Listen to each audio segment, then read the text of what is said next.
I remember the first time we met. It was at a reception in the convention hall back in 2004 when you electrified the nation with that speech. I introduced myself. You said, I'm from Chicago. We know all about D.C. shadow senators. And we talked about statehood. In 2008, we talked several times.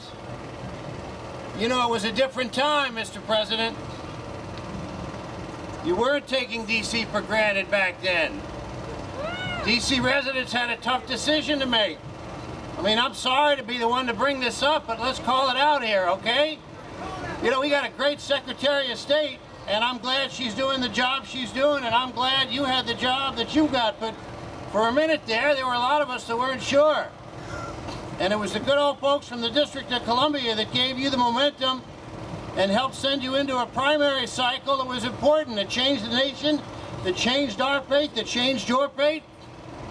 And we got to talk because we have a party that recognizes our position and gives us the status as superdelegates.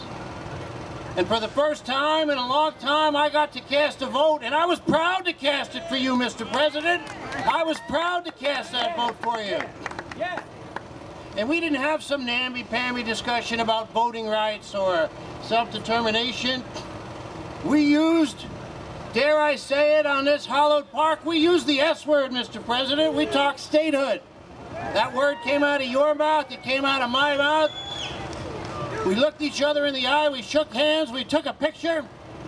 You said something nice. You even put it on the internet.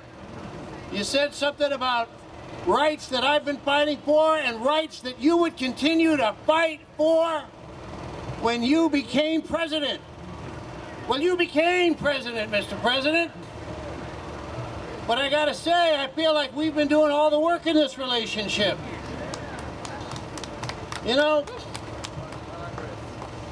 there are a lot of little grievances we've got, but I put them aside. I mean, when you went to Ben's Chili Bowl and now you can't get in there because the lines are so long and the regular crowd's been pushed out by the tourists, I let it go. I mean, because sometimes you just need a chili dog. I get that. But when you told the speaker, John, I'll let you have D.C. abortion, you know, where I come from, that's the equivalent of saying, I'll hold his arms, you smack him around. That ain't right. I don't know what to do about this relationship, Mr. President. I still love you, but you're breaking my heart. I'll go to counseling, whatever it takes. I want to work on this relationship because I don't want some lunatic like Michelle Bachmann running our country. We need you in that job. But we need you in this fight. We need you to fight for us. And it's not like you said you didn't. I've been here protesting George Bush, but you know, he always said he was against us. I'm just confused.